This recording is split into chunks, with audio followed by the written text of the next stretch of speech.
Welcome to episode 45 of the Left Behind Game Club. This week, we play What Remains of Edith Finch. From this point forward, you are entering spoiler territory. After you've played the game and listened to this episode, you might want to join in on the discussion on our Discord. You can find the link to that on our website at leftbehindgame.club. Just a quick content warning, between the 1 hour and 8 minute mark and the 1 hour and 10 minute mark, we discuss suicide and self-harm. There was a lot to process in this game, including a question that one should rarely ask a person. This is actually funny. I did this early on, maybe after the first kill or whatever. I was like, oh, let's see what this character looks like. And I saw a little belly, and I'm like, I wonder if she's pregnant. And then I looked down at myself. I'm like, no, I can see my belly, so I'm not pregnant. I just chalked it up to an odd camera angle. Same. That's what I originally thought. A camera angle and a really big lunch. You're listening to the Left Behind Game Club.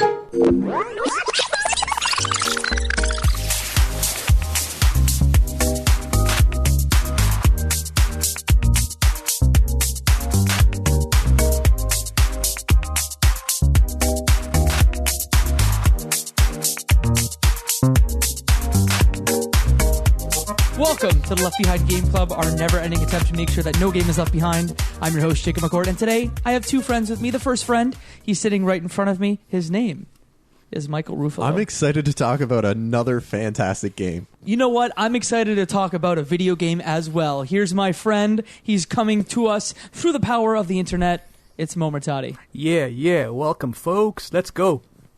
All right, today we're talking about a video game called What Remains of Edith Finch. It was released in 2017, in April of 2017, for Windows, PlayStation 4, and later for Xbox One, developed by Giant Sparrow, published by Annapurna Interactive.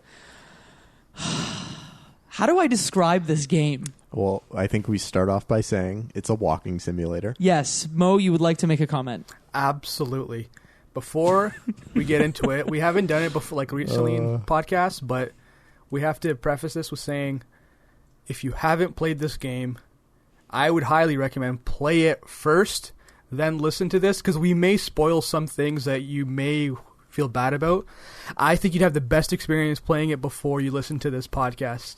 I'm going to cut you off right there, Mo. We are definitely going to spoil the whole game. So much of this game. Yeah. And I think just based on Mo's recommendation right there and the giddy smile on Jacob's face, and I know my opinion of this game, it is a fantastic experience that I would recommend to absolutely everyone I know that's capable of picking up a controller or using a mouse and keyboard.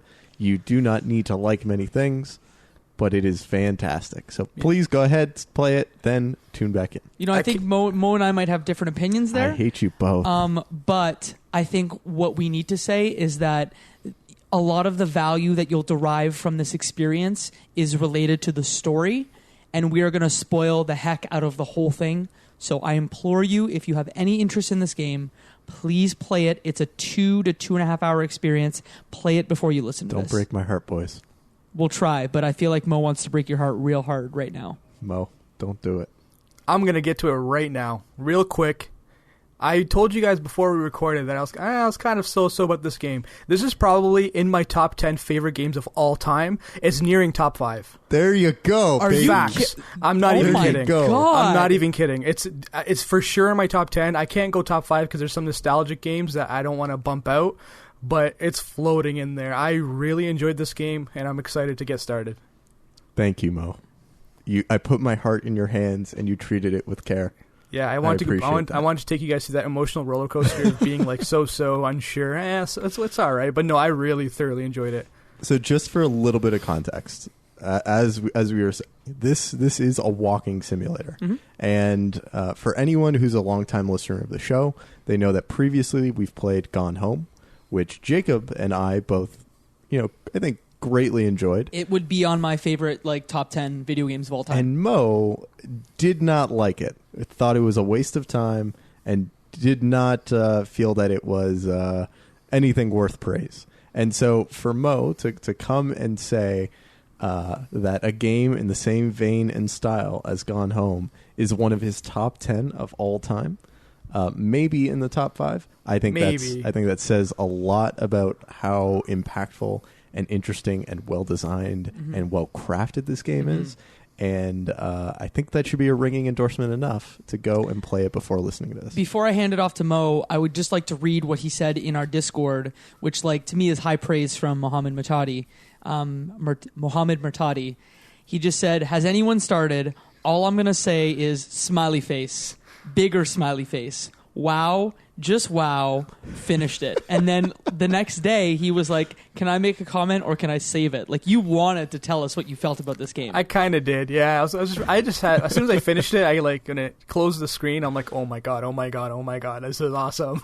Yeah, no, and just to touch back on what Mike said about Gone Home, I still hold the same opinion on Gone Home. I'm not walking simulator. You didn't do much. What I felt this one nailed completely out of the park was the fact that it is a walking simulator, great story, just like Gone Home, but it had that one other thing that Gone Home didn't, and that was other interactions and other ways to like engage in the game besides just walking around and interacting with items. There was some gameplay addition to it, and I feel like if Gone Home had something like that, I might have been a little bit more favorable to it. Should we maybe start by talking about like the setup of the game and the story around it? We should, and we should say why we're playing it. Okay. Do we want to start with the story or why we're playing it? Well, you know what? Let's start with why. Okay. And I think the reason we're playing this is because this was in contention for best game of the year in many outlets, many people's top 10 lists of 2017, I believe. Mm-hmm.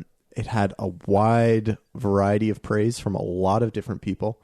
And it's something that after having played it, I am positive will be a touch point for many walking simulator type games going forward. Okay, and in addition to that, I feel as though it's a game that I kind of brought to the forefront and said, hey, let's play this, because I've been very curious since it came out. And when we announced it on Twitter, I don't think we've announced a game yet and had as much like praise or like people going, oh, yes, this is the game so far that we've had that happen. You spoiled this game for me before we even got to this. Did I really? You did, yeah. Because I hadn't played it before this. But none of us had played it before this. It's the journey, not the destination. Yes. And that might be like a little bit of why I liked it, is I didn't know much about it at all. Didn't know the hype behind it, so I came in completely blank. But I want to throw in, whenever I see things are hyped, multi-award winning, I almost start with a negative against it. I'm like, it can't be that good. Like, what do these awards mean? Especially like whenever it's like an indie or smaller type game, I'm like, they can't really mean much. Let me see this game. This one completely earned anything it ever won. I don't know any of the awards, but whatever it got, it deserved. Blank statement. Michael, I'm very curious as to what I spoiled for you. When I asked what it was about, Jacob said, well, it's a story about this family with a curse and how every child in the family dies. And oh, wow, I did spoil it. You go through and experience the lives of each of the children. Mm-hmm. But I don't think that's a big spoiler, because like, you know pretty quickly, like this is within, 15 minutes that like, yo, Edith Finch is the only one that's alive and everybody else is dead. That's true. But I guess I kind of did spoil it a bit. Oh, no. I'm not sensitive to spoilers. I'm fine. Okay. One last thing before we do get into it. You kind of can spoil it for yourself. As soon as you press start, you see like a map or a tree of like the family tree, and each one has like a birth date and like a death date, you're assuming, for everyone on there. So as soon as you start the game, if you press start to save or whatever you want to do, you're going to be like, oh, okay, everyone dies right then and there. So it's not really a spoiler, because you're going to figure that out way before you see that everyone dies. And just so before we get into the story, you'd mentioned it won tons of awards. It won awards at the Game Awards. It won awards at South by Southwest, the British Academy Games Awards, as well as the Games for Change Awards. Right. And I believe, so the developer of the game, Giant Sparrow, also created Unfinished Swan, I believe, on the PlayStation 3. Mm-hmm. And I think that game won 2 BAFTAs. So it's from a developer that has a track record making interesting art games, and doing highly praised work. Mm-hmm. And they're based in Santa Monica. So yes, and there will be a reference to Unfinished Swan as we get through this game. So should we just get right into it? I think we need to get right into it. Okay. So, Jacob, how does the game open? So the game opens, and the way it opens, I adored. So you're essentially walking down this path, and you have narration kind of in your ear from the main character, Edith Finch. And the way that the game is set up is that there's this house on the cliffside in Washington State, and the Finches have been dubbed America's most unfortunate family. So you're kind of going through these trails, and you're seeing, like, on the screen her narration, like, in white letters as she's kind of in first person walking through this trail. The text of what she's saying is appearing as if it's text in 3 dimensions against objects in the world, and you can walk through it, and it bends based on your character. It changes shape. It blows away in the wind. It has a really good kinetic physical presence in the world. Mo. Yeah, I'm a huge fan of video game aesthetic and the way things look and how they work. You explained it really well, Mike, how that text is, but it's one thing to explain it. It's another thing to play the game and actually see it. I think it adds so much in the way the message is delivered. To explain it just with one last thing, it's kind of like augmented reality in current like apps that you see, where you put a placeholder in the world and like you can walk up to it and move back from it, but that's where the text is on any like wall, any river, any basic surface. That's where you're seeing it. So as the person's narrating it to you, it's also there being like chicleted one by one, text by text to explain the story. Loved it. That's a really good point. The AR metaphor or example is spot on. Mm-hmm. I failed to mention that you have to take a ferry to this island. Right. And Edith on the ferry is kind of holding her journal. Yes. And she opens the journal for you, and in the journal is this family tree that she's built. Mm-hmm. It's a story within a story within a story. And so I think we'll unpack that as we go on, no pun intended. One of the things that I love in the opening scene is as you get off the ferry and look over towards the house, it's this house on a hill, and then there's all these additions to the house. It expands up and beyond what was normal for the house, because each time a family member died, they sealed off the room and they left it preserved how it was when they died. Mm-hmm. And so because they ran out of rooms, they kept making additions onto the house. And one of the things that I thought was such a fantastic touch was the initial angle that you see the house. The addition looks like an old man looking out into the forest. And I didn't see that. Yeah, That's cool. It's a really great piece of silhouette work. Mm. And see, all I thought of was like, whoever the architect is of that house needs to be fired, like because it like you said, it looks like there was no plan when they built this house, because there's a tree that is kind of integrated into the house, into the top of the house, right, where some of the later rooms were built, and like there was no plan.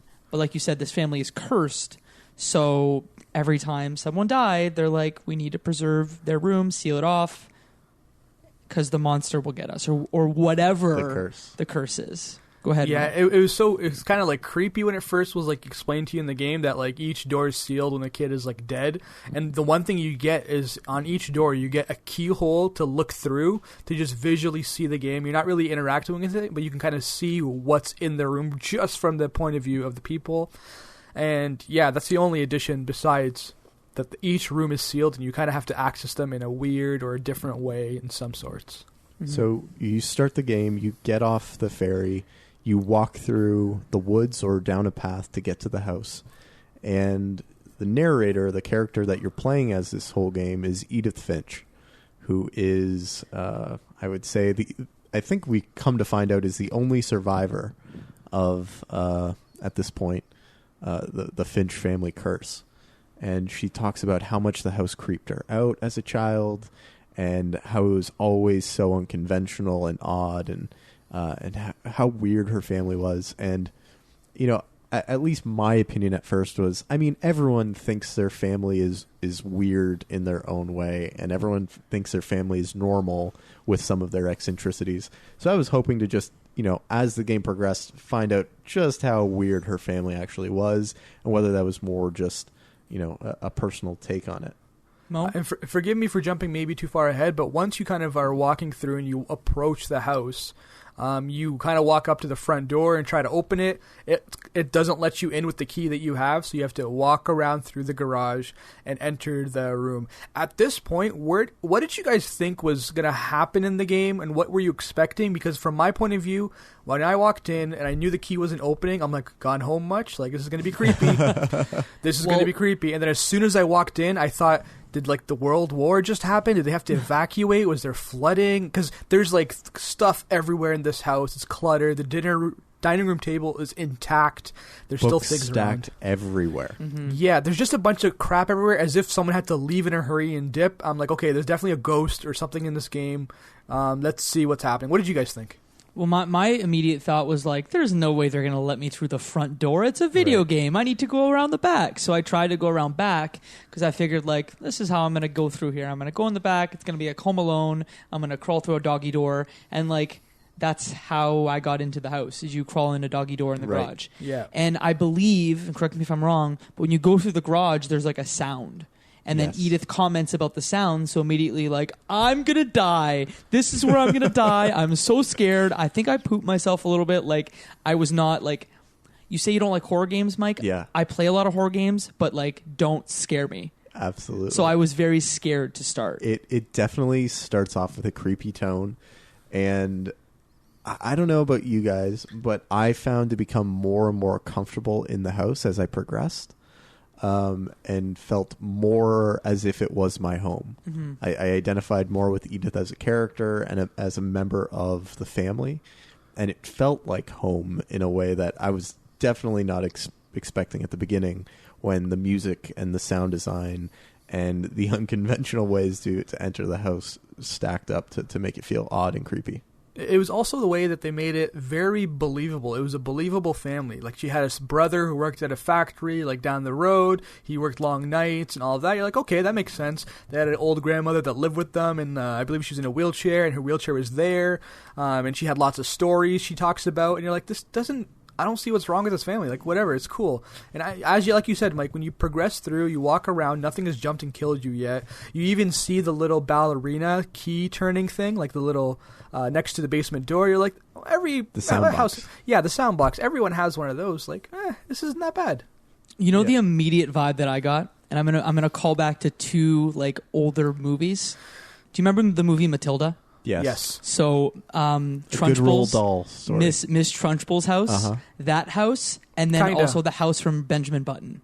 And I know the house from Benjamin Button is more like New Orleans, but just like very old, like not a lot of things happening in the house. So it was like 1/3 that, but mostly the house from Matilda. Yeah, so immediately I was like, I'm going to find like a music box and I'm going to eat the chocolate, like the wonderful chocolate.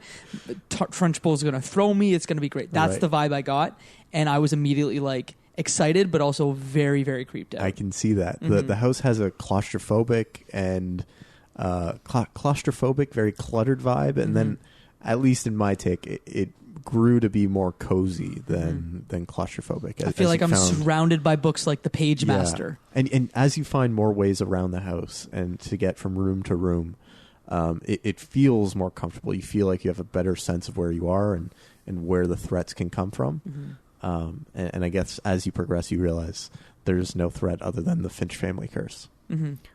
Speaking of the Finch family curse, Jacob, who was the first, I guess, family member that you kind of learn about? I think it was the little girl, if I'm not mistaken. So Molly Finch is the first person that you end up discovering. So you enter her room, and in the room there's a diary. And I feel what's cool about this game is each family member, you discover their story in a different way, and every single, from an aesthetic standpoint, their stories are different. From a gameplay perspective, they're all different. Mm-hmm. And like, to me, that's the coolest part about this game.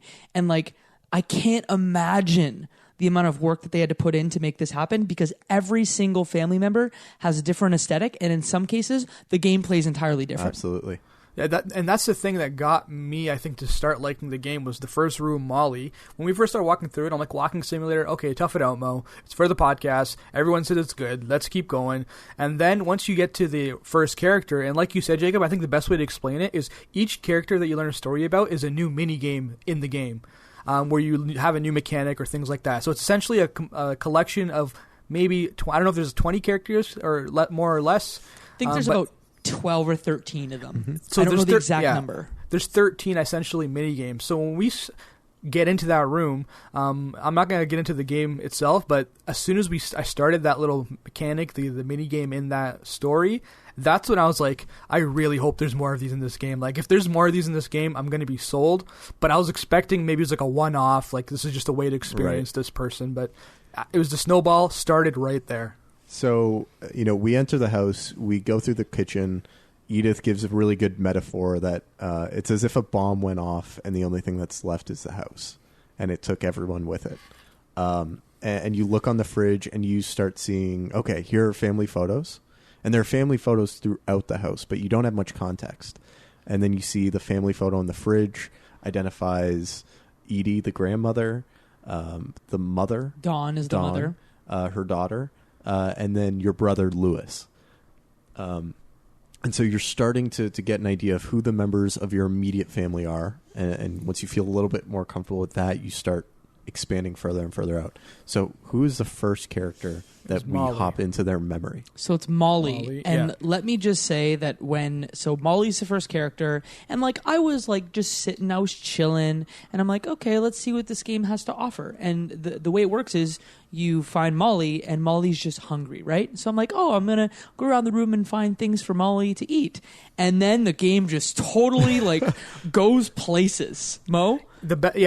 One of the ways I want to explain this actual mini game, because this is the one that kind of got me excited about the game. So like Jacob said, once you finally maneuver yourself and get into the room itself, you're walking around exploring any interactable item, and what you see is the thing that triggers the game is her diary or her note that was left over on the table. So when you read that, you become Molly, and the story gets told in her eyes. And what she says is, Mom just sent me to bed without dinner, so you assume maybe the kid was bad for the night or whatever. She was upset, and she wakes up in the middle of the night and she's super hungry, but there's nothing to eat because she's in her room, so she's upset. So she goes around. At this point, you can go around the room and find things to eat, I guess. So you can walk up to the fishbowl. You almost look at it and it goes, "Oh, I thought about this, but I couldn't do it." And then you go to the gerbil cage and you eat the gerbil food, aka the old carrot, and she just eats it. But she's like, "I'm still hungry." And then you walk around, and this is when you get to the windowsill, I believe, and you find the berries on in the washroom. The washroom. There's those poisonous berries or whatever, and you start eating them.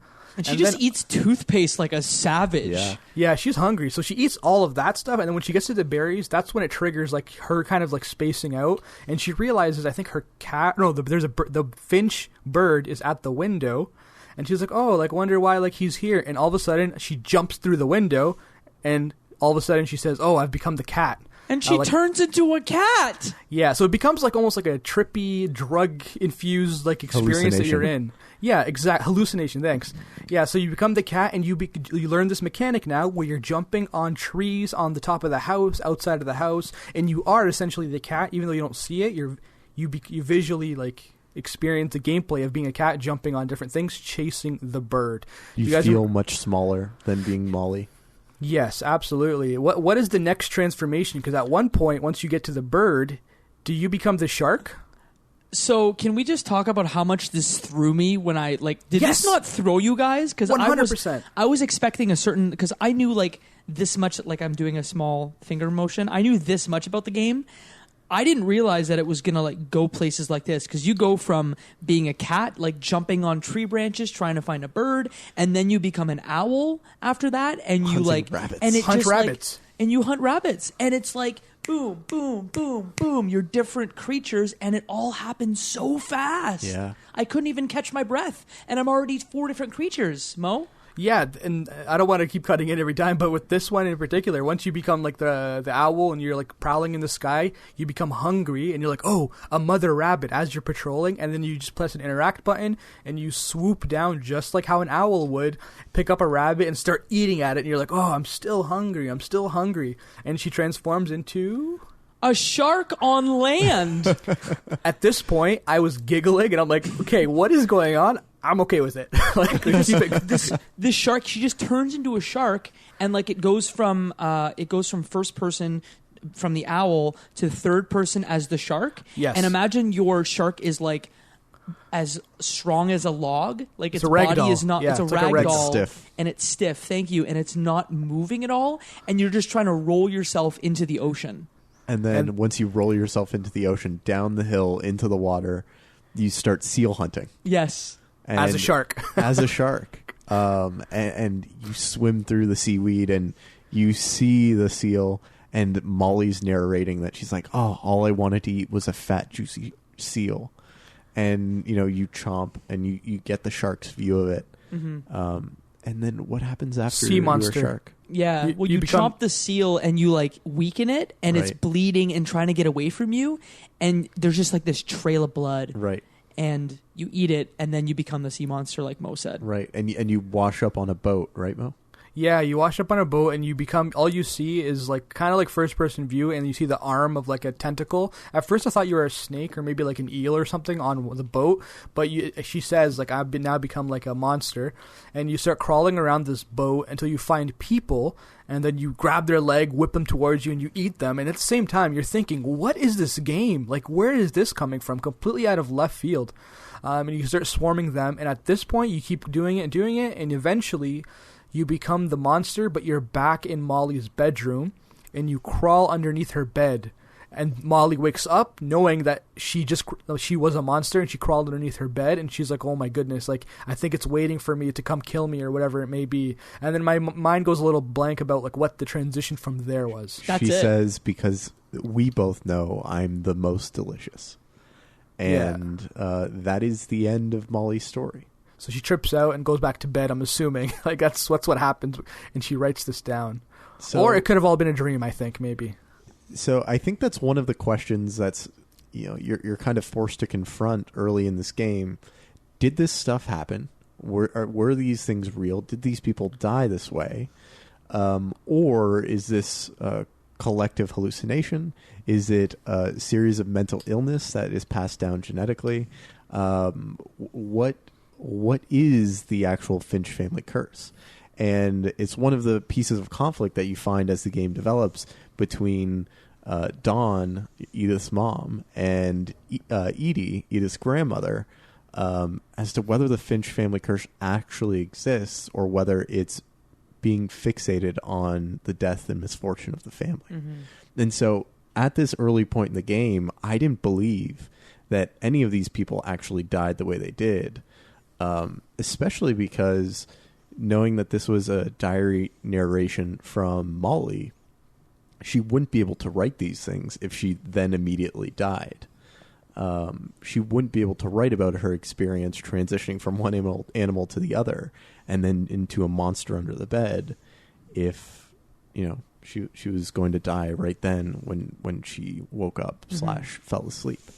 Yeah, I'm kind of with you where... I feel as though this game, the struggles of a lot of the characters are metaphors for mental health issues. And, we're going to talk about it later when we talk about Lewis. But I think when we got to Lewis, that's when the bells were sounding about hey, maybe what's on the surface of this is not actually what's going on. Right. I feel like it's a metaphor for mental health, Mo. But when you play this game, at this point, you're kind of convinced because you've heard about the curse, you heard about the misfortune. You're maybe this is how she died. Well, at least this is how I felt. I felt that, this is a very strange thing. She hallucinated. Maybe she just jumped out the window and died, or she came back to life and died some other way. But they don't really tell you explicitly, and each individual story kind of raises that question. Did this happen? It kind of is believable, but maybe it isn't. There's always that little maybe it isn't until you get to Lewis and you're okay. That's Absolutely. definitely what it is. The one thing that they do set up, I think, before you get into Molly's room, is the story of the curse and how the Finch family got to where they are. And what they say is that... do you remember the oldest Finch? No. Odin Finch. Yeah. I guess there's probably some, something in the name Odin being great father in Norway. So this Norwegian family takes their house, puts it on a boat, and sails over to the new land to try and escape the family curse. One of the things that never quite made sense to me is how they got a house not only across the Atlantic, but then around the country or over a country to get it all the way to Washington.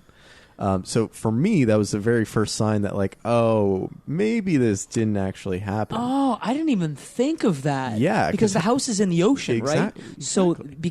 So Odin tried to bring the house there to Washington State, and they got to almost land, and the house actually just, I don't know if it crashed in the water, but essentially it's like a mile off the coast. And the next piece of the game after Molly is you grab some binoculars and you look out to the ocean, and on the ocean you see Odin's original home that's out in the ocean that you can only see at low tide.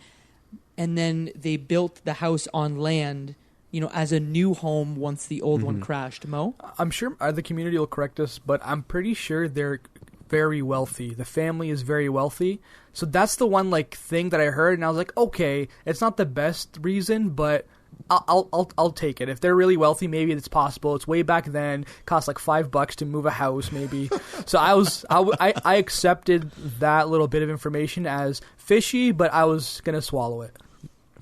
Okay. Well, I mean, I just had, I think, more issues with believability. Yes. And I thought that it was, okay, maybe this is just a sign that don't take everything at face you value, read maybe. or you're told at face value, and that there's maybe a little bit more to it. So after Molly, who do we go to next? So you'll go and you'll do Odin, which is just a very quick let's look out at the ocean, let's discover that, and then Mo, exactly as you've said, it's Calvin is the next one. So you find that pink bathroom with the really high plow rugs, and then after that you go in the bedroom that has, I think it's Calvin's bedroom and his brother's bedroom. Correct? Isn't the Calvin bedroom and Sam? cut in half? Is that before or after the 20,000 Leagues Under the Sea that you find the key works on? You're right. So 20,000 Leagues Under the Sea is for which? For Odin. Oh, that's for Odin. Yeah, for Odin. Gotcha. And so I guess something that we kind of mentioned but didn't quite explain is when Edith's mother dies, which starts this whole journey, she gives her a key and this journal.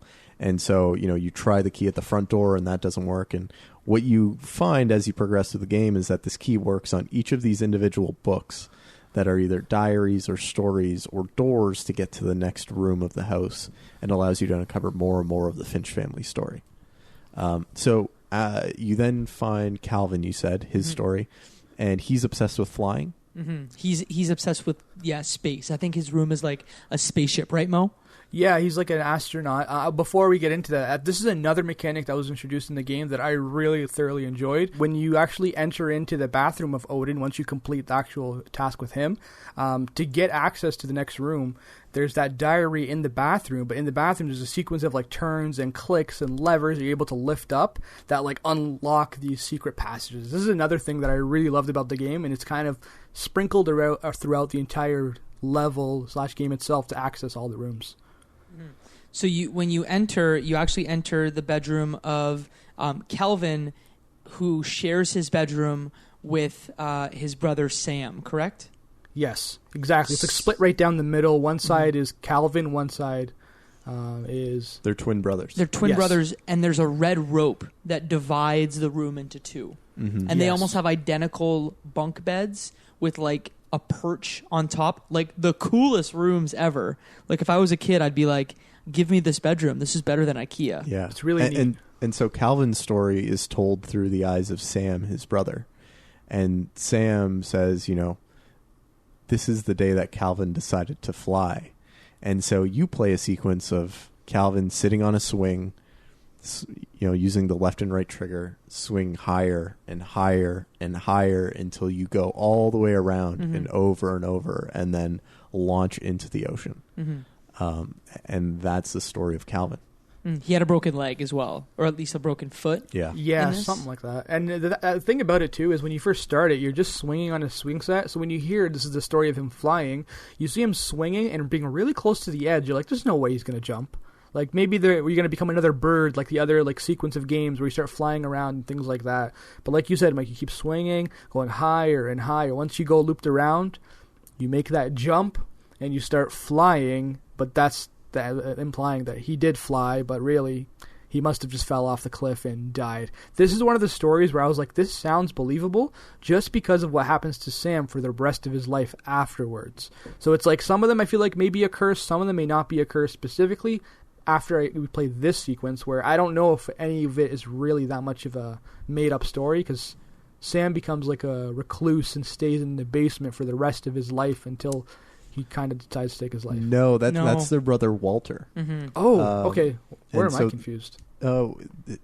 Sam is Dawn's father, and he is the one that's a photographer and a hunter, and you get to experience his story a little bit later. Mm-hmm. Yes, my bad. But if we want to get to that now, we can. I mean, should we go in order? Or Let's go in order. So Yeah, after that, it's Barbara. Barbara, which is one of the most, I think, interesting ways to tell the story.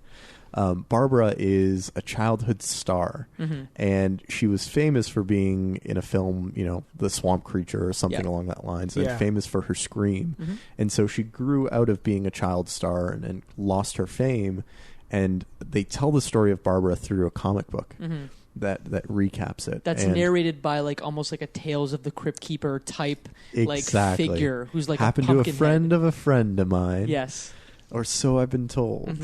And so the story is told of Barbara through this comic book panel that you continue to flip the page of her boyfriend and her working on recapturing her scream for a fan expo, and for some reason she's not able to go because something happens to a Finch family member and she has to watch her younger brother, and the story progresses where there's a murderer on the loose. He's the Hook Bandit or something along those lines, and you end up playing this mini game where he's in the house and you have to fight him off, and as it progresses you find out actually this isn't the Hook Bandit. This is all just a ploy from her boyfriend to help her regain her classic scream because it wasn't quite right. And then at the end of it, it says, surprise, everyone from the expo that you were no longer able to see decided to come visit you instead. And they're actual monsters. And then the last panel is, and then they eat her. Yes. Which is not quite where you're, I think, expecting it to go. But it does end on that note. So it's, I thought, one of the most visually interesting ways to tell the story of the life of that character. Yeah, visually it was fantastic. Complete change of pace. I haven't played the Telltale games, but would you say the art comic book style is similar to how they draw things out? You know what I thought of immediately? There's a game that came out many years ago on the Xbox and PS2 called 13. I love 13. So it reminded me a bit of 13. Yes, that's cell shading. Cell shading. It reminded me a little bit of Killer7, which I believe is a Suda 51 joint from back in the day. Believe so. And then the third game that I wanted to discuss was Madworld, that came out on the Wii. Right. It has that very comic book cell shading, and 13 had a comic book aesthetic too. So very cool aesthetic that's very different than the rest of the game. Mo? Yeah, and the way it starts too, this story that kind of gives a little bit more context, as when you walk into Barbara's room, there's that comic book that you open up, and that's when the game kind of starts. What Edith kind of mentioned is, I wonder why Mom left this comic book only, because there's been so many stories as to why she died. So it kind of implies maybe this is a similar or correct rendition or close to it, or has some truth in it. Because once you go page through, the one thing you don't mention is this is Walter that stays under the bed that she's trying to help out. Is that right? She's babysitting. It's either Sam or Walter. Yeah, she's babysitting one of her younger brothers, and he stays under the bed, and she sneaks through the house, hits him with a crutch because her boyfriend had a crutch. Yeah, because she goes to he starts screaming, saying, ah! So she's like, all right, I'm coming up to help you. You better not be messing around with me. And that's when she goes up to his room, can't find him, and then she gets approached by that serial killer, the Hook killer that Mike was kind of talking about. And yeah, the whole, when this happened and she got killed by monsters came up, this is when I was like, okay, this doesn't seem as, that maybe there is more stories in this than actual real life situations. This could have been not, this is the one that was the least believable to me in terms of how someone died. And I don't think it was meant to be either, though. I would say that given that she was a child star, like we all know that there are a lot of child stars that after their fame has gone away, like they tend to struggle to make ends meet. They tend to struggle and, you know, fall into certain patterns. So like this was to me the first red flag where I'm like, is this a story that is exactly what it is on its face? Is there really a curse? Like this is the first one that said, oh, there might be something wrong here. Yeah. Right. Big red flag. Like this might have been a different type of death, but maybe this is like the way it's explained. So who do we get next after Barbara? So you go back down a secret passageway down to the second floor, and you end up discovering the story of Walter. Walter, the recluse uncle, who Grandma Edie would continue to run and bring food down there. And bring supplies. And so I think this bunker is incredibly cool. What did you guys think of it? Yeah, I thought it was cool when they explained that Edith never was able to go downstairs. She never knew why. She never really knew about her Uncle Walter. She just assumed he died way back when, and they never told her what was going on, and just knew that, yeah, her Grandma Edie was always bringing, like, packages downstairs. So when she enters the basement, she's always like, oh, I wonder where she kept all the packages. And then you find that bunker that Walter has been staying down there ever since Barb's death. So he was rocked way down to the point where he didn't want to see anything. I think it hit him the hardest, and he recovered from it in the way he found fit, and that's staying as a recluse. And so Walter's story, I think, is done in a very cool way. And it's told of a series of the same shot every day of 12 o'clock, him opening a can of peaches and eating them all. And you go from the year, I think, 1970 all the way up until the year 2005, in which he finally says, okay, I've had enough of this. Living a life, even with risk and dying, is better than living this, because this isn't life. But the thing that kind of precipitates him to do this is every day at 12 o'clock there's a rumble. Like there's a consistent, loud, earth-shaking rumble for like 50 years. And then one day it just stops. And he's like, oh, it has happened where some days it just doesn't happen. It'll be here tomorrow. Right. And then I think a week goes by and there's no rumble. So that's when he says, okay, maybe it's safe finally for me to leave. So that's when he kind of opens the hatch that he has, like in his bunker, to try and escape and see the real world. Yep. And so as he gets out through his hatch, he sees the light at the end of the tunnel. And that light of the end of the tunnel is a train coming right at him. And that is the end of Walter's story. He leaves with the remark saying, living a life even with risk and death is better than living like this. And it was brief, but it seemed like he enjoyed it. Didn't he talk specifically about one day is better than what I was going through before? Yeah, and you know what, guys? I'm starting to think about it now. Like, so after that sequence, which is a great sequence, I think this explaining it as like the same sequence happening over and over again seems like it's repetitive and redundant. But the way it's done, the way the writing is done, it's enjoyable, and you're kind of like hit with it. Like, wow, this guy's literally doing the same thing every day. You almost feel like you're doing the same thing every day. And they change the music on the radio to help update you at the time. So even the calendar changes, so you can like kind of keep track of like the days. Because I caught it the second time it changed. I'm like, did it just change again? Because I saw the X's keep like changing, like based off of the week. Once you go down, you when you're still Walter in his like story, you go down the bunker, you kind of enter train tracks, and you start walking down the train tracks, and then you hear like a horn or whatever it is, light happens, and you assume he gets hit by the train, and that's the end of his story. But correct me if I'm wrong again, but once you become back to Edie exploring his story, when you go down to the bunker, you realize there's no train track that goes into the tunnel anymore. You're kind of just on the island. It's just the end of the island that's there. Is that right? I don't know. Immediately what I thought of, like, where's he getting these calendars? Well, it's grandma. It's grandmother Edie that keeps running them down as presents. What I got from this, did either of you play the Beginner's Guide? No. So the Beginner's Guide is like an interactive storytelling game that came out a couple years ago, and it's very much about living the same day in the office over and over again, and then having branching paths from there. I got such a The Beginner's Guide like vibe from this specific, which to me just says like it's so cool how many different vibes and aesthetics and gameplays that we experience throughout this game. It's incredible. Absolutely. So who do we have next after Walter? We have Sam. And so Sam is the father of Don. Oof. So it's your grandfather. Yikes. And experiencing Sam, I think, helps give you a lot of context for why Dawn is the way she is.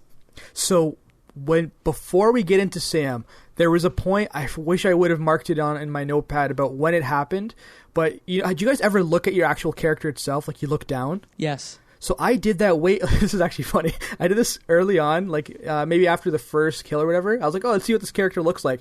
And I saw a little belly, and I'm like, I wonder if she's pregnant. And then I looked down at myself. I'm like, no, I can see my belly, so I'm not pregnant. I'm like, it's probably just the way like you look at it. It's just her stomach or whatever it is. So I continue walking down, like, there's no way. But at this point, before you explore Sam, you're like jumping around, and she even mentions like, oh, I shouldn't have came here when I was 11 weeks pregnant. 22. And I'm like, oh, 22 weeks pregnant. And I'm like, oh, I caught it early. I saw it early. Like, so if you are playing the game, you can actually see a little bit of a belly going on. And she's like jumping around on the roof to get access to the upper floor, which is where her parents' bedroom was. It's definitely a moment that I felt, oh man, like I felt like concern for the character because yes, all of the jumping, climbing, crawling through tight corridors that you've been doing so far, and I just felt very protective of her. Yeah, and even before that, like before she goes through the tunnel and says like, oh, I would have fit through this better like some weeks ago, even when she goes through the secret passages, she says like, oh, these are getting pretty small. And like when that happened, that's when I looked down, and that's when I saw that, oh snap, like she's pregnant. This is a thing. I just chalked it up to an odd camera angle. Same. That's what I originally thought, but that was the one that hammered it home. I'm like, okay, she's definitely a little bit pregnant. I thought it was the camera angle because, it was a camera angle and a really big lunch. Right. And so now that we know she's pregnant with I guess we find out Dawn's grandchild, we end up getting the story of Sam, and we find out that Sam was a very strict disciplinarian. He was very regimented, very on the ball, and so he's very into photography and hunting. And so you experience the story of Sam through photography of a trip him and his daughter Dawn makes, and then you get his death on camera. And, it's foreshadowed earlier in the game when you see his childhood bedroom, because he's got like enlist as a picture because he's part of the Marines. So he's actually got two separate rooms. So he's got his childhood bedroom that I assume he stopped using once his brother died. And then you actually climb through an upstairs window to get to his kind of adult bedroom, where you discover like beyond his, military career in the Marines, beyond like his hunting photos, like he's really into photography. And that's kind of how this section is mechanically different. Yeah, and then this minigame I thought was very unique again. Each minigame is unique, but what it is, because he's an avid fan of photography, you take the role of like someone operating the camera, and all you're doing is essentially looking around the field that's created, or the scene itself, and focusing and unfocusing, zooming in and zooming out until you see something in picture. There's no real direction. You might hear, hey, take a photo of me, and you have to figure out who's me, who wants this photo, and everything is all grayed out because you don't have the right focus until you see an object that you can zoom in on. When you take the photo, it advances to the next part of the story. I thought it was amazing, and I love the way it delivered the message. And so the death of Sam is captured with a timer. Man. And so Sam sees a deer and says, Dawn, you don't have to shoot it. You don't have to. And she takes the shot and she gets the deer, and Sam is just incredibly proud. And he sets up the camera on a timer, and you have to run your character, Sam, all the way up to the deer. Yeah. You hear Dawn say, it's still twitching. And, Sam says, oh, don't worry about it. That happens. And then as the camera's going off, the buck tilts its head and knocks Sam off the cliff, and you get a photo the moment Sam is knocked to his death. And it's, I think for me, the first time I'm like, oh, this actually happened. This actually happened the way that it's shown to happen. When we're selling this story, not as great as it's delivering it, because the way how you start this mini game, you're opening up a folder that has photos in it in sequence of the photos you're about to take. So when you're taking the first photo you take out is of you, like, and I think the daughter in the car, and it keeps clicking through until when you finally take that final photo of him dying, that's the last photo in that folder. So when you come back into the world as Edith, you see that photo and you're like, oh my goodness, yeah. But every time you're taking a picture, Edith's finger is like moving to the next picture, and to me that was like such a fine little detail where like you're still Edith, but you forget because you're in the story, but that finger kind of brings you back to say, hey, you're still Edith. But when the deer is supposedly dead, still alive, like that to me, and Dawn was not happy about it. Like she was very sad that she hadn't realized the power of the rifle that she had that could actually take another life. And to me, I struggled more with that of like, oh no, she's like really sad she killed this deer because she didn't realize the power she had in her hands.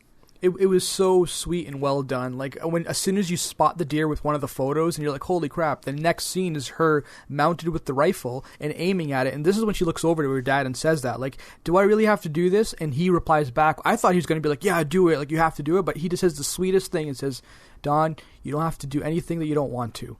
And that's and the next click is the shot where she makes that decision to kind of take that step. But he was very like sincere. He didn't say, hey, point the trigger and shoot. He's like, if you don't want to, he kind of implied, like, if you don't want to do it, that's fine. It seemed like the photos, especially leading up to it, was a very loving trip between father and daughter, as much as a teenager can be loving at that point. Sam seemed like the only one so far that like seemed like he was on solid ground. Like he may not have had issues that he was trying to work through. I mean, if we want to take the perspective of mental health and illness, I think it's very clear that like an ex-soldier and military man could definitely have some PTSD and some mental health issues. But I mean, that's just the lens to look at it through. Mm-hmm. It's not the definitive way to approach it. So then we get to, I think, go through some of the memories of Sam's children. And so Dawn's two siblings that die at an early age are both Gus and Gregory. And Gregory is just a wee little baby. Mm-hmm. Just a wee little baby with a happy little frog toy in the bathtub. Mm-hmm. And Gus is her little brother who is unhappy that his father is getting remarried. Yeah. And so which one do we get first? Gregory is first in the bathtub. First. Yeah, and the way this story is set up and like pitched, because I feel like a big part of it is how you kind of start the story, because it puts you right into the mood. When you crawl up to the top floor, you find a letter which is divorce papers between Sam and I think his ex-wife or his current wife. Mm-hmm. And it's all the documents. Like you can like actually flip through and read through like what it's all about. And at the very end of the document, there's a long paragraph which is the story of him saying like, hey, how did we get here? I always wondered what Greg ever saw in his own eyes. He was always so happy, and I've always wondered that. And that's when you transition into Gregory, the little baby in a bathtub, playing with frogs. You're controlling them like kind of with your mind, kind so of seeing cute. What a baby see. I love this scene. This was one of my favorite mini games. Absolutely. Because of how like fun it was and like how carefree it was. You became a little baby playing with a rubber ducky in a bathtub. It was great. Just enjoying life, even though you know that the death of this child tore apart the relationship, mm-hmm. right? It tore apart the marriage. Yeah. It had a whimsical, a fun, loving nature to it, mm-hmm. in the same way that Sam describes how his son looked at the world. Mm-hmm. And this is definitely one of the moments that made me smile, but also tear Yes. up, because you knew what was happening. You knew how it was all going to go down, mm-hmm. and you didn't have a choice. You had to just keep pushing forward. Yeah. And so the mechanic of this mini game is you control a wind-up frog toy in the bath, and you have to jump up and hit the rubber duckies and collect enough of those, and then bounce off the rubber duckies and hit the like toy soldiers, like the Tycho little little men, all these little bath toys. Yeah. And then hit the switch to turn on the water Mm-hmm. again in the tub. Yeah, because Kay actually empties the bathtub and then like gets distracted by a phone call, and that's when you use the frog to hit the water again, mm-hmm. to fill the bathtub up again. Yeah, and so when the water's turned on, it goes well beyond Gregory's level, and he drowns in the tub. And it transitions quickly into Gregory swimming, I think, in the ocean. His skin is green, and there's a lot of seaweed that you swim through, and then it just ends. Mm-hmm. Which I think can be said for a lot in this game. Yeah. It's morbid, but like also has like a Disney like whimsicalness to it. Yeah. That I was not expecting at all. Yeah. It was great. I thought it was like a very well done scene. Yeah, it was morbid, but it was fun, but at the same time, like you kind of knew what was going to happen. This was a whole roller coaster of emotions that happened, especially with this character in particular. Mm-hmm. And so Gregory's brother Gus, who's a little bit older, his story then follows, and he's a bratty child who does not want his father to be remarried. He gave me such a laugh. Did he? When he flipped off the family, and you see like the first person like bird being flipped off. I'm like, yeah, what a rebellious little teenager. What a little kid. And so his protest to the marriage is to fly his kite down by the beach where the wedding was happening. And boys, how does this one go? This one introduced a pretty cool mechanic too, where, like you said, Mike, you're upset about the wedding, but you're still there. It's at the house, so you're outside flying a kite, and you're controlling this kite that's just flying in the sky. In the sky is the actual text of the dialogue that's going on, and how you proceed through the story. You have to use the kite to kind of touch all the letters to kind of flip them the different color. Once all of them are flipped, the story keeps proceeding. Then you start hearing about a storm that's happening. It's winding up, and as you keep using this kite, you start collecting like furniture and the tent itself and objects. They're all kind of swirling around, almost like tornado style. And I actually don't remember how he loses his life, but I'm assuming it's because he stays in the storm for too long, and that's what ends up claiming him. So this section is Katamari-esque in that like you collect letters, but you also slowly collect all of the environment like behind the kite. Yes. And the tent starts to kind of blow. And, once the tent blows, you actually use your kite to grab, like, all the objects, and all the objects kind of hit the tent, and then the tent literally, like, gets taken out of the ground and just, like, bowls you over. And that's how it ends. So you assume that you were killed by the tent. Yeah. Very unfortunate. This one wasn't as believable as maybe the other ones. But I feel like maybe he got caught in this. He's flying a kite during a storm. That's the story that was delivered to us on how he died, but there could have been other ways or things that might have happened that ended him. I'm not too sure how this was kind of wrapped up.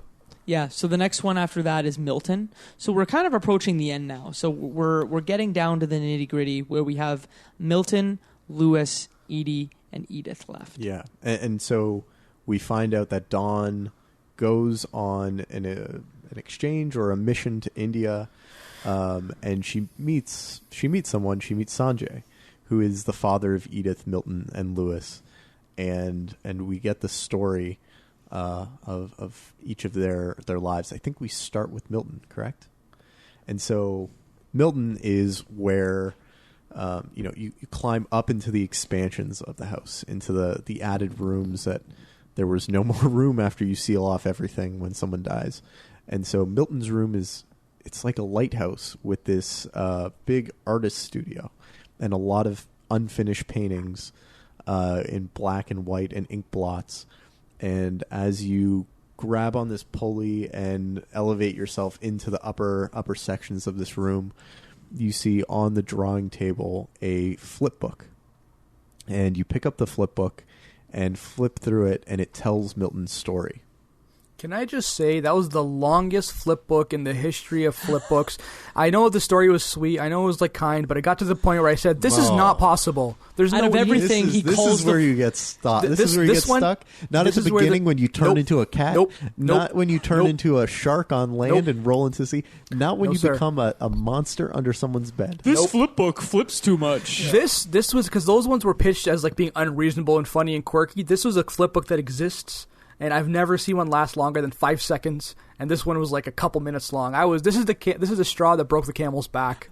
Magic is possible, but let me tell you about the properties of paper. Boy, Correct. Mo, I got a YouTube channel for you. If you're dealing with the laws of physics, they need to abide by them. When you accept them as not abiding by the laws of physics, and you're like confident with that, that's fine. Great. But this one, cool. Now, let's see. Story of Milton. You get this really cool flip book, and it's a magical flip book. It's magical. Thank you. And what's great about it is you get to the end, and I honestly, I can't summarize what happens in this flip book other than Milton discovers a magic brush, ends up creating his own self in a self-portrait with this magical brush, and then creates an exit for him, and he's never found again. And one of the fun little ties here between What Remains of Edith Finch and Unfinished Swan is that it's implied that Milton is the protagonist of the Unfinished Swan. Because if you look at a lot of the paintings that are strewn around his room that are unfinished, no pun intended, they're almost done in the negative, that there's a splash of ink and it reveals what's there and what isn't. So it's a fun little tie. It binds the universes together, and it gave me some more buy-in that, okay, maybe this world is a little bit more magical, that the constraints that you might normally put on it don't need to be in place. There is a little something there. And if you are curious about the Unfinished Swan, that's a game that's available now. Came out in 2014 by Giant Sparrow. Not 14, 12 on PlayStation 3, and then came out on PlayStation 4 and Vita later. Right. And so that's all you're given for how Milton disappears, and he disappears at a really young age. And then we move on to Lewis, if I remember correctly. And Lewis, for me, is the pinnacle of the game. Holy smokes. Is the most interesting, and it discusses, I think, the two major themes in this game most directly, which is, I think, mental health and death. And so what happens is, fill in, guys, where I miss important details. But you find Lewis graduates from their home school that Dawn was teaching him at, and he goes to get, or is forced to go get a job at the canning factory down the street. And when he works there, he becomes incredibly depressed with his life. Yeah, and I think the one thing that's implied is as soon as he starts on the job, you start that mini game for this one. And before I even get into it, this is the one where once we finished the sequence, I said, this is one of the coolest games I've ever played because of the story, the gameplay, the mechanics, and just this cherry on top of the sundae that was put onto this game. So you go on the front line of this canning factory, and with me on a mouse and keyboard, because I played it on Steam, my right hand was used to move the actual fish, put it into the little guillotine, and push it forward. So if you can kind of envision that, your right hand is grabbing a fish, so let's chopping, explain. Let's explain what happened. So you're you work for this canning factory, and your job is to behead the fish, cut it with a guillotine, and then throw it onto the line. And your character Lewis gets depressed over the course of this being a very monotonous thing. It's also implied that he enjoys recreational drugs a lot, right? As well. And video games. Key point. He's the stand-in for, I think, your average video game player who feels they have a lot more to offer to the world, who enjoys like a burnout, like a high school burnout, as cliche as that is for me to say. Yeah. And so, Mo, the mechanic is with your right hand. Yeah, you're using the fish and beheading it, and this is when you get into that fact that he kind of becomes depressed because he's repeating the same task over and over and over again, and his brain kind of starts to wander. And that's when, the left side of the screen, a small little cutout window that kind of blocks your view shows you walking around in a village, and you start envisioning this, and it's implied that every day he comes back, he's repeatedly doing this, but he's always envisioning the little story in his head of being a villager to start with. He creates a world of his own inside his head. And I think the narration says, first he realizes that he can have them do what he wishes. And then he realizes he can have them sing the songs that he creates. And then he realizes that he can have them celebrate the things he wants them to celebrate. And he retreats and escapes into this world of his own creation. And one of the, I think, most visually beautiful elements of this game is when you see him retreat further and further into the world, the element on the right hand of the screen starts to take over more and more of the scene. Yes. And it becomes clearly more and more important, and it becomes more and more of his world. And you find that as he retreats, he becomes the model employee. He's just become, a human robot automation, cutting the head of the fish and putting it onto the assembly line, while he's putting all of his focus into developing this world that he's essentially living in while he's at work. And beyond that, you have to continue to do work. If you don't continue to do your work, the fish obscure the world that you've created in your mind. It gets in the way of the world that you've retreated to. Your work gets in the way if you don't keep doing it. Yeah. Yeah, and just to kind of add on to it from there, you're right, you have to keep moving, and you almost become this guy, like monotonously keeping going, and the entire storyline that keeps growing up, when the villagers start laughing and dancing with them, I actually laughed and was having a blast. The funniest part about it is when he says he can control everything, he can control decisions, so he says, so I had held an election for mayor, and I won. It's like, oh, of course you won, it's like your world. At that point, I was loving it. One of the things that I think is... not only is the element of it taking up more and more of the screen, I think a fantastic, way to convey just how important and immersed and just all-encompassing it becomes in his life. But as you start, when you start, it's two-dimensional and it's very low detail.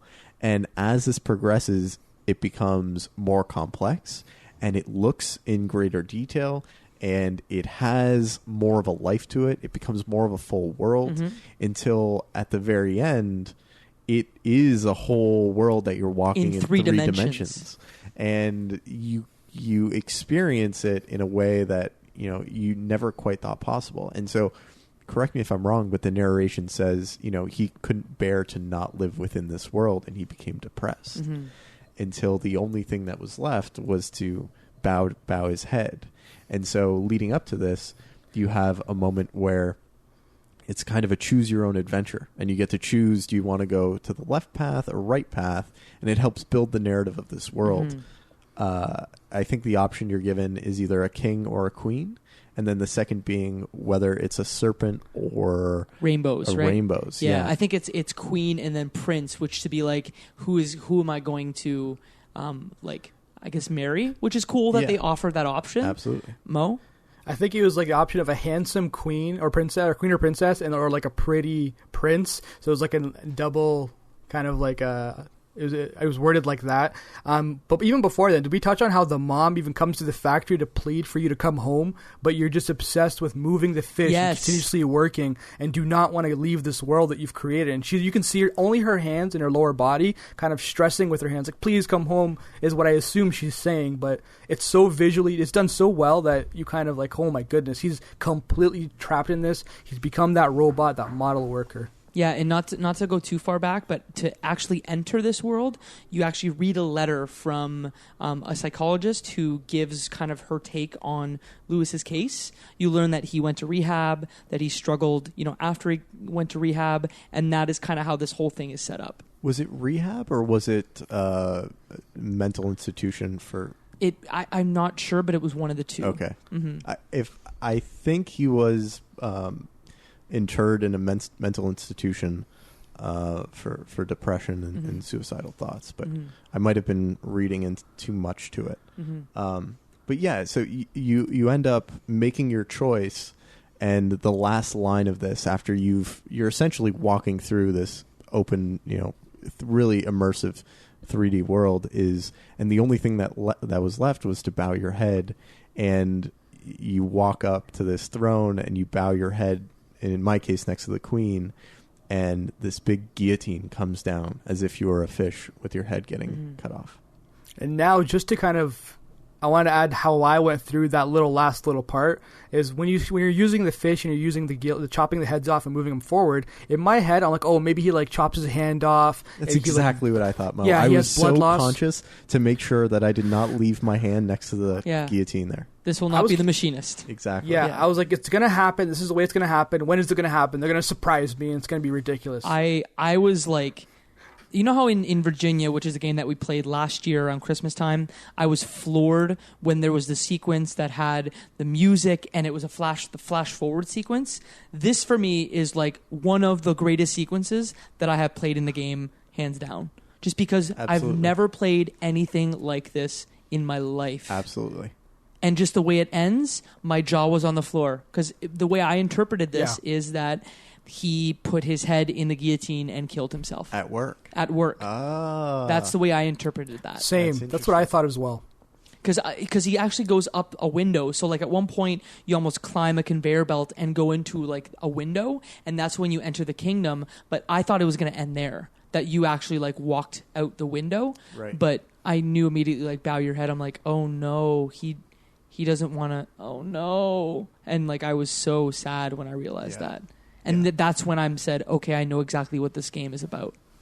And with 100% certainty say, this is my interpretation that it's about mental health. Okay. Mm-hmm. Okay. And so I think we can all agree Lewis is the pinnacle of the merging of the gameplay and the story elements and kind of the peak form of this game. It's perfect. Yeah, it absolutely is.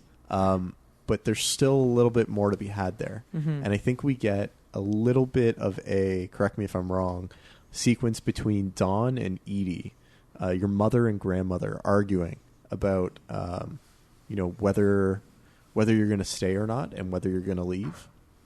And you find out that Dawn is fed up with her children dying to this family curse and wants to leave and just wants to run away from it. Mm-hmm. And Edie essentially says, like, you can run, but you can't hide from this curse. You need to face it. And so you leave in a hurry and you leave your grandmother behind. And you're given a little bit of foreshadowing earlier that your mother was the only one that could see your grandmother living in an assisted home. And, you see signs that she turned 90. So she's quite old. And so as Dawn and you escape and leave the house and you're in the back of the car, there's a narration that says, and Mom called to have them pick her up the next morning, but when they got there, she was already gone. Mm-hmm. And so that, your grandmother died as well, and the only two Finches that are left are you and your mother. Mm-hmm. And to be here in this spot, your mother has passed and you are the only one left. Mm-hmm. And so, we're kind of left with that. Mm-hmm. And you go from telling the story of all the other members of the family to telling your story. Mo. The one thing I didn't kind of take in was when I heard that she was gone, I thought she like left the property or left the premises, and she might be in like the next story. But now that you bring it up, Mike, I'm assuming that's what they're implying. She like took her life too. But I want to throw that in there that I didn't immediately go to she took her life or she passed away. I took it as she just didn't want to go to this nursing home, and maybe she'll be part of the next story. Right. See, I just took it as she died of natural causes because she is 90 plus. Yeah. And beyond that, when Dawn and Edie are fighting, Edith actually finds a note and starts to read it about like what is actually going on. And it's Edie's note to Edith. And then the other piece that you hadn't explained is that there's an incredibly low tide that night. And you actually go out. How did I forget that? You go out into the ocean and like see the house, the first house that is assumed to be Odin's house. Yep. Mm-hmm. Yep. But we never quite get a full experience or explanation of what happens there. The only thing that we do see is one of the lights in that house turns on, mm-hmm. and then you're teleported back. Then you're teleported somewhere, right? Yeah. Well, you're teleported back into the living room, I believe, right? Yeah. I don't remember the order of events, but there's a point where you're in the car and you're like doing like the wave with your like gloved hand. Right. So you're teleported to the car, and Edith is telling more and more of her story, and then you realize she's not talking to you, the person who's listening. She's talking to her unborn child, and it's a note that she's leaving in a book, and you go from being in the car to seeing these bright lights, and it's if you're going through a tube, and you can read it as being birthed, or you can read it as being a blood cell or cells developing, but immediately after it goes to a white light, it cuts to clearly Edith's son, who's laying flowers at his mother's grave in the family cemetery that was built before the new house was. Mm-hmm. And she's essentially telling you the story and giving you the information that you are the last Finch. Mm-hmm. That this is your family story. This is the curse of being a Finch. And leaves you with the parting words that, don't be sad for having died, but we should just be grateful that we have ever been able to live. Which I think closes the loop on the theme of death and how we should look at it. Yeah, and that's kind of what it is. It's like a restart on everything. Everything's explained to him. She came in not knowing anything and learned everything throughout.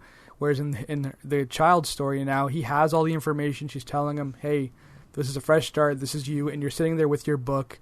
And it's kind of like saying there's a new game coming out. Or even if there's no new game, there's at least a new start in the character's life coming. Yeah, all I know is that I texted my girlfriend right after I played it, and I just said, I climbed out of a virtual hoo-ha tonight, and her response was, lol. Oh?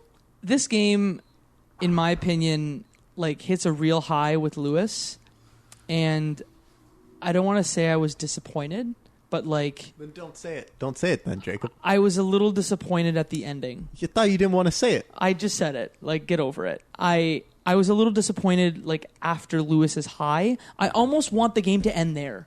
Yeah, you're right. I see what you're saying, Jacob. I understand it has to come full circle. It has to. But it was such a high that I don't think it could have ever fulfilled something beyond what happened to Lewis. You need to close the loop. The story needs to be finished. I understand. I'm just saying it doesn't hit the high that Lewis hits. I felt that the ending narration was fantastic. Mm-hmm. I think it said everything that needed to be said. That it's better to live a life, even if it's short, than to not live one at all or to live it in fear. And I think each of the stories throughout give different lessons that can be learned on how to grapple with death and being mortal and having an infinite life and not being able to live forever and having to deal with the consequences of being mortal. Because clearly, there are members of the Finch family that survive and live long lives, and it's not because they're, I think, more magical than one or the other. I think they just have a different perspective or deal with life in different ways. Mm-hmm. And so I thought it was a fantastic way to wrap up the game. I definitely agree that Lewis was the peak, but I think it did such a great job. Mike summed it up exceptionally well, but I can't be a podcast unless I reference Lord of the Rings. So in the trilogy, the ending there takes forever, Jacob. But in this game, it's wrapped up very quickly. It has to go full circle. They don't extend it. If there was an extra 2 or 3 side missions or quests, maybe we'll be treading towards the fact that it was too long. But I think it was well done. The point was there. It climaxed all the way at the top, and then they wrapped it up, brought it full circle, and said, here's the end of the story. It had a great progression. I don't think it went too long. I think Mike has the best point here. It was wrapped up quickly, but you're also correct in saying that there was that high point, and you kind of wanted to end there. But it was done better by giving us that full looped circle. One other thing that I just want to mention is the moment when you are leaving very quickly the house after your mother and Edie have a fight.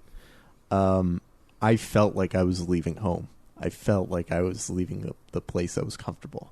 That was, the place you call home. Mm-hmm. And I thought that was a really powerful thing, that it was able to make me feel that after 2 hours of playing this game and having all of these different emotional highs and lows and tearing up and smiling and grinning ear to ear and laughing. This game was just chock full of emotions and did an exceptional job at telling the story that it did in so many different ways. And I think that's one of the things that you can't take away from it. If you don't like one of the ways that it tells one of these stories, there are, many other ways that it tells other stories that I think is easy to fall in love with. Mm-hmm. So, maybe I'm wrapping up a little too early, but I think that this was an absolutely fantastic game. Will go down as a classic and will be a touch point in design for these games going forward. I feel the same way. The Lewis moment sequence is, bar none, one of the best examples of storytelling in any medium like this generation in video games. I hate to compare it to other things. I like Gone Home a little bit more just because it's less of a guided and directed experience. This experience is incredibly directed. It is incredibly linear. There's one path. But the story it tells along the way and the different sequences, the different gameplay hooks, this game is stellar. It's so incredible. It's so unique. I've never played anything like it. I implore you. If you have an Xbox One, if you have a PS4, if you have a PC, check this game out. It's unlike anything else you'll play. Mo? Yeah, exactly what you guys are saying. You have to play this game. I'm the type of guy where I will not play a walking simulator style game if it was explained to me like that. If you've listened to this podcast, I'm assuming you didn't listen to our advice to play this game already. If you're one of those people that did that, if you think maybe you won't like it even after hearing all this, play the game. You're gonna like it. We can't articulate how well it delivers the story enough that you just have to play it to experience the awesomeness of it. And that is incredibly high praise coming from you. Yeah, because this isn't a game that I would like in general, because of the way someone would explain it to me. You're just walking around. There's mini games where you learn about a story. It's very sad. Blah blah blah. Okay, well, where's the guns? What are we doing? There's one gun in the whole game, and you don't even get to fire it. Exactly. So it's the value. And when I talked about Gone Home, I mentioned that's not everything I really want in a game. Their storyline kind of pushes a lot. This one, the story toppled every other thing I'd ever want in a game. The small little side mini games and mini clips toppled anything else. That's all. It was more than enough for me to enjoy a game, and that's how well they do it. Gentlemen, before we wrap up, we put out a call for audience questions, and we got a good one that I wanted to share. It's from the Ludonarrative Podcast. They wanted to ask, which character do you think most primarily uses gameplay to tell the story? For example, which mechanics best inform your experience of the characters? I mean, That's a really tough question. Yeah, I'll go first just to answer, I guess, from my point of view. The gut reaction wants to say Lewis because it's the end, it's the peak. But just so I don't have to give that answer, I want to go with Sam, the dad, with the photography and taking the photos. I feel just the snapshots and the instant, this is the story progression. This is the next story progression. At the very end, seeing the photo of him getting knocked off, it was done really well with photography and surprising you with the turn that it takes. That's mine. Mm-hmm. For me, the one that is most clearly mapped to what their life was like would probably be Gregory, the baby. Just because, the mechanic of playing with your toys and enjoying it and having fun with it seems so true to what that character was. But if I had to... Wait, are you giving two answers? It's the one that feels the most obvious, but the one that I think most accurately reflects, the lived experience of the character with the mechanic is Lewis. The lived experience is grabbing that fish, sliding it across to get its head chopped off, and then throwing it onto the conveyor belt. That is the lived experience. And it's supported by the mechanic of the game of needing to do that to have the world that you're immersing yourself in continue to be seen and shown on screen and to be able to enjoy it. Jacob, what would you say? Not to be contrarian, but I feel as though Kelvin is a really good example of this, only because it's very simple. It kind of shows that he had a very short life, and it's a very short gameplay sequence, and like he was just very interested in space and going And flying. to quote Buzz Lightyear, to infinity and beyond. And like he went all the way around the swing set, and that was all he ever wanted to do, and he did it, and it like cost him everything. I didn't want to say Lewis, even though I feel Lewis is the easy answer here, but I feel like given how short Calvin's sequence is, and given that like he just lives for space, that's also a good, example of using gameplay to tell the story. Absolutely. I think we all have different answers because there's such a great congruence between what the mechanics of the game are and what the experience of the character is, that each having their own mechanic allows us to identify uniquely with those characters. Mm-hmm. I think that was absolutely fantastic design work by the Giant Sparrow team. Thanks to the Ludonarrative Podcast for sending that question in. Gentlemen, I think we've covered what remains of Edith Finch. There's nothing that remains except to tell the folks listening that we have a Discord. We do. So you can check out the Discord. We've got a lot of discussion about, I think we're going to have a lot more of Edith Finch. Discussion about every game that we play and games that we're going to be playing. You can find that at leftbehindgame.club, and there's a big fat link right in the middle of the page. It'll take you right to it. You can join a wide variety of people who love talking about games and love sharing really good game deals. It's one of the most dangerous things I've ever been a part of because I want to spend all of my money. Mm-hmm. Beyond that, Mike, you talk about the different games that we're playing. Should we lift the curtain on the next game that we'll be playing? Why don't we? Okay. The next game will be, drumroll please, Superhot. Woo! Superhot fire. So if you want to join us for that, that episode comes out in 2 weeks. 2 plus 2 is 4. Minus 1 is 3. It's Quick another maths. great game. I'm sure it's a great game. We're excited to play it. I'm excited to play it as well. Mo, where can the people find you at online? You can find me on all social media platforms at Murtadi or murtadi.com. Jacob, where can the people find you at? At Jacob McCourt, primarily on Twitter, and at jacobmccourt.com. And you can find me at michaelruffolo.com or at Ruffolo, Ruffolo, on most social places online. And that, my friends, is one less game left behind.